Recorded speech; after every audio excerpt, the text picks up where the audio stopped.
ये कहानी है बिल मोरे की, जिसे थाईलैंड में 3 साल तक जेल में रहने की सजा मिली थी। बिली थाईलैंड देश का नहीं था, इसलिए उस जेल के कैदी उसे इतना टॉर्चर करते थे कि उसने कई बार सुसाइड करने की भी कोशिश की। जेल में होकर भी लगभग हर एक कैदी के पास धारदार हथियार थे, जो बिली का गला काटने के लिए हमेशा तैयार रहते थे। उस जेल की हालत इतनी बुरी थी कि वहाँ हर हफ्ते कोई ना कोई कैदी हिम्मत हार कर सुसाइड कर लेता था। बिली को उस जेल में पूरे 3 साल काटने थे।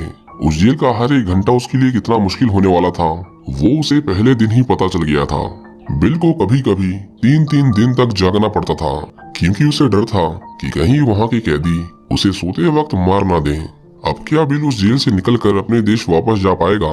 जानने के लिए देखते रहिए आज की हमारी सच्ची कहानी, जिसका नाम है a prayer before down. Movie की स्टार्टिंग में हम बिली को देखते हैं। बिली एक ऑस्ट्रेलियन बॉक्सर है, लेकिन फिलहाल वो थाईलैंड में रहता है, जहां उसकी मुलाकात कुछ गलत लोगों से हुई, जिन्होंने उसे एक ड्रग एडिक्ट बना दिया। बिली अपनी फाइटिंग स्किल्स का यूज थाई फाइटिंग में करता था और उसे मिलने वाले पैसे से वो और भी ज्यादा ड्रग्स खरीदता था। एक दिन बिली अपनी पूरी तैयारी के साथ फाइटिंग करने जाता है, लेकिन उसका अपोनेंट उसे इतना मारता है कि उसका पूरा चेहरा खून से भर गया था। बिली अपनी हार से बहुत गुस्से में था और वो और ड्रग्स लेने लगता है। उसे नशे के चक्कर में ऐसे लोगों से मिलना पड़ता था जिनका अंडरवर्ल्ड में बहुत नाम था। एक दिन वो ऐसे ही किसी आदमी के घर पर था, पर उसे पता नहीं था कि आज ही के बाद उसकी जिंदगी ऐसा रुख लेगी जिसकी उसने उम्मीद भी नहीं की होगी। उस घर में थाई पुलिस ऑफिसर रेड मारते हैं और उन्हें वहाँ बिली मिलता है। पुलिस वाले उस पर चिल्ला रहे थे, पर बिली को थाई भाषा नहीं आती थी। अब क्योंकि पुलिस को रेड में सिर्फ वही मिला था, इसीलिए उन्हें लगा कि वो सारी गन्स और ड्रग्स उसी के हैं। इसीलिए थाईलैंड कोर्ट बिली को 3 साल की सजा सुनाता है और वो उसे बैंकॉक की एक जेल में ले जाकर बंद कर देते हैं। वहाँ पर उन कैदियों के कपड़े उतारकर उन्हें अच्छे से चेक किया जाता है। बिली जो ड्रग्स का आदी था, बिना ड्रग्स के उसकी हालत खराब होने लगी थी। उस जेल में कैदी जानवरों की तरह चारों ओर फैले हुए थे और बिली को अपने पहले ही दिन एक लाश के बगल में सोना पड़ता है। सभी कैदियों को उस जेल के रूल्स बताए जाते हैं, लेकिन वो जगह एक जंगल है और एक जंगल में कौन नियमों का पालन करता है। उन कैदियों को तो एक बूंद पानी के लिए भी एक दूसरे के ऊपर चढ़कर पानी के नल तक पहुंचना पड़ता था। एक दिन कुछ लोग बिली से उसका पानी छीनने की कोशिश करते हैं, जिसकी वजह से वहाँ बहुत मारपीट हो जाती है। बिली को सभी कैदियों के सामने लाया जाता है और उसे सजा के तौर पर कुछ दिनों के लिए एक छोटी सी काल कोठरी में बंद कर देते हैं, जिसके अंदर सिर्फ उसके शरीर भर की ही जगह थी। उसे बैठकर ही सोना था और बैठकर ही जागना। इसके बाद पुलिस वाले उसे एक दूसरी जगह पर शिफ्ट कर देते हैं और अब बिली जिन लोगों के बीच में था, उन्हें इंसान कहना भी इंसानों की तौहीन होगी। उनके लीडर का नाम कैंग था। वो चार्ली की रैगिंग करता है और उसे पुशअप करने को कहता है और बार बार उसके कपड़े उतारे जाते हैं। बिली उसे अपना गुस्सा दिखाता है, लेकिन वो अकेला था। एक रात जब बिली टॉयलेट करने जाता है तो गैंग के लोग उसे दबोच लेते हैं और उस रात उसके सभी लोग एक लड़के का गैंग रेप करते हैं। वो बिली को किसी को ना बताने की धमकी देता है। अगले दिन हम देखते हैं कि उस लड़के ने फांसी से लटक कर खुद की जान ले ली थी। पुलिस वाले उसकी लाश को वहाँ से हटा देते हैं और गैंग पर कोई कार्रवाई नहीं होती। बिली एक ऑफिसर से कुछ पेन किलर्स मांगता है, पर वो उसे दवाइयाँ देने से मना कर देता है। वो उससे फ्री की दवाइयों के बदले भी पैसे मांगता है, पर बिली के पास पैसे नहीं थे। बिली को उसकी इस दोगलेपन पर इतना गुस्सा आता है कि वो उस पुलिस वाले की गर्दन को नोच कर काट देता है। पुलिस वाले बिली को इतना मारते हैं कि वो पूरा लहूलुहान हो जाता है। उसे कई दिनों तक होश नहीं आता। बिली एक दूसरे सेल में था, जहां उसकी मुलाकात फेम नाम की एक लड़की से होती है। बिली जब ठीक होता है तो उसे फिर से उन लोगों के बीच में फेंक दिया जाता है। एक दिन उसे वो लड़की दोबारा दिखाई देती है और बिली को पता चलता है कि वो एक ट्रांसजेंडर है। बिली उसे उस दिन के लिए थैंक यू कहता है और उसे कुछ सिगरेट्स उधार मांगता है।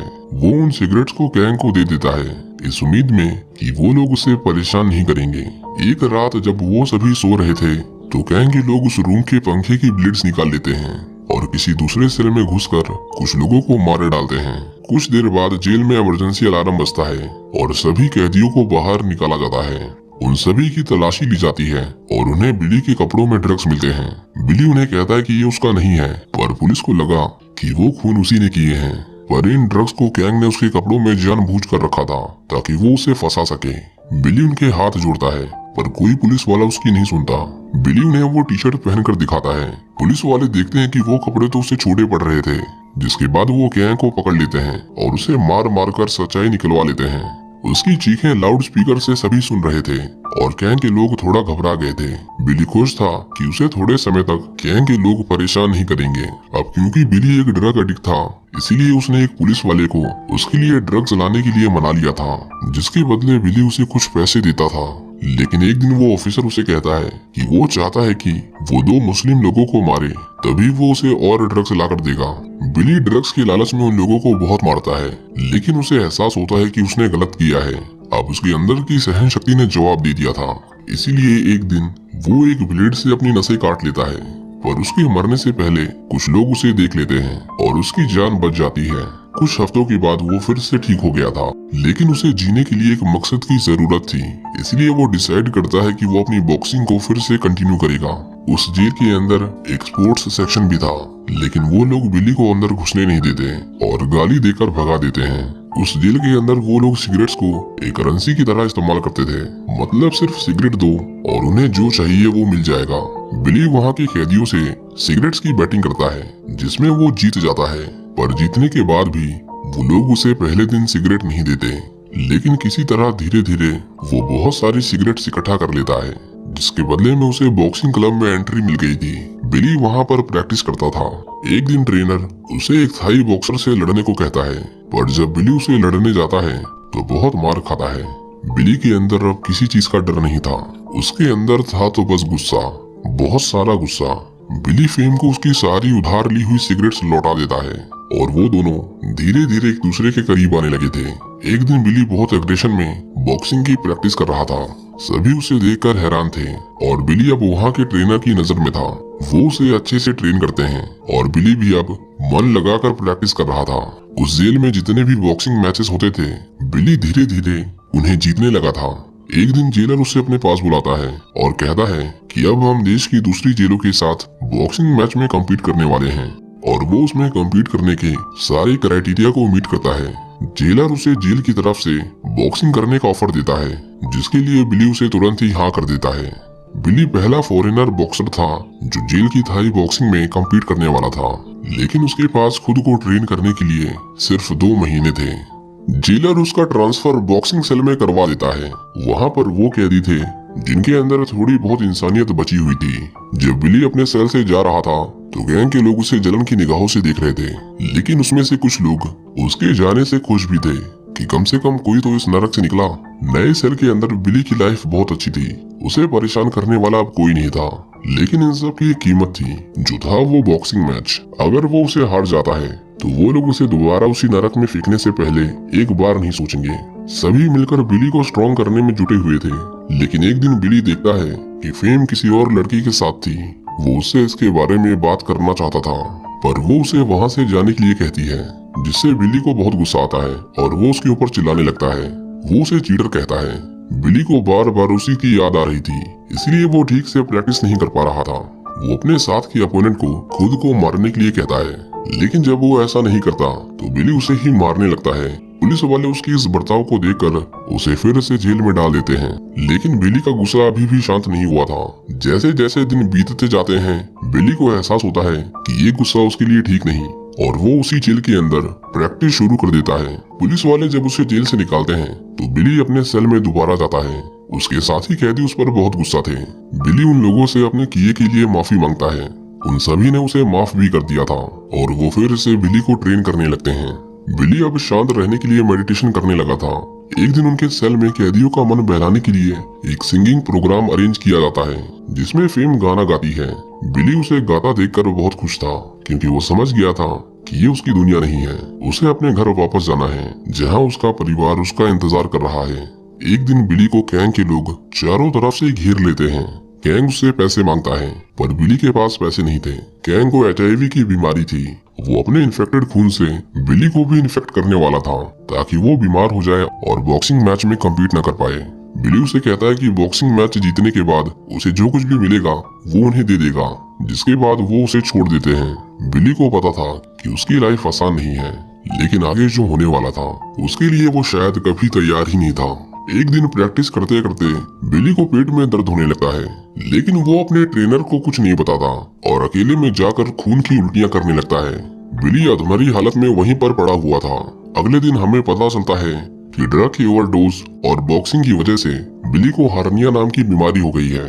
हार्निया में पेट की आंतें अपनी प्रोटेक्शन वॉल से डिसलोकेट हो जाती हैं, जिससे इंटरनल ब्लीडिंग होने का खतरा होता है।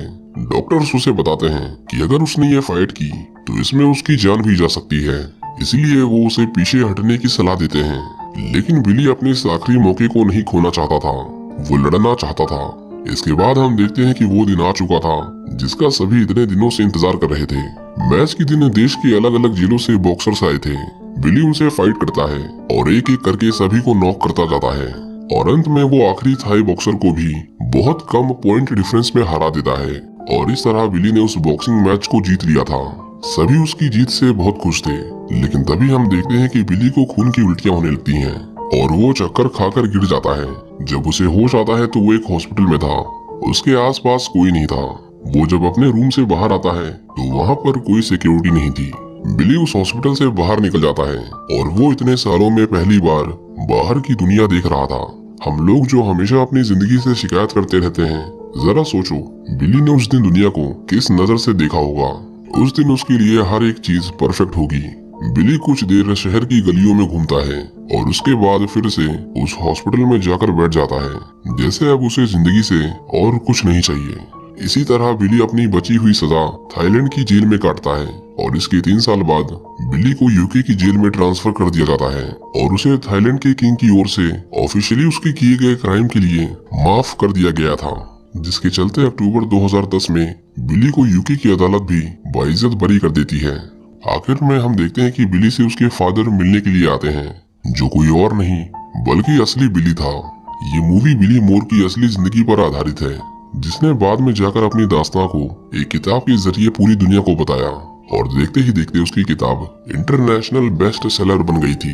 बिल मोर ने थाईलैंड में अपनी 3 साल की सजा काटने से पहले सिल्वेस्टर स्टैलोन के साथ भी काम किया था, जो हॉलीवुड के एक बहुत बड़े एक्टर हैं। लेकिन एक ड्रग एडिक्ट होने की वजह से उसे गलत लोगों की संगत में आना पड़ा। ऐसा किसी और के साथ ना हो, इसीलिए बिल अब उन लोगों की मदद करता है जो नशे के आदी हैं। और इसी के साथ ये कहानी यहीं खत्म हो जाती है। उम्मीद करता हूँ कि आपको ये मूवी पसंद आई होगी। Thank you for watching.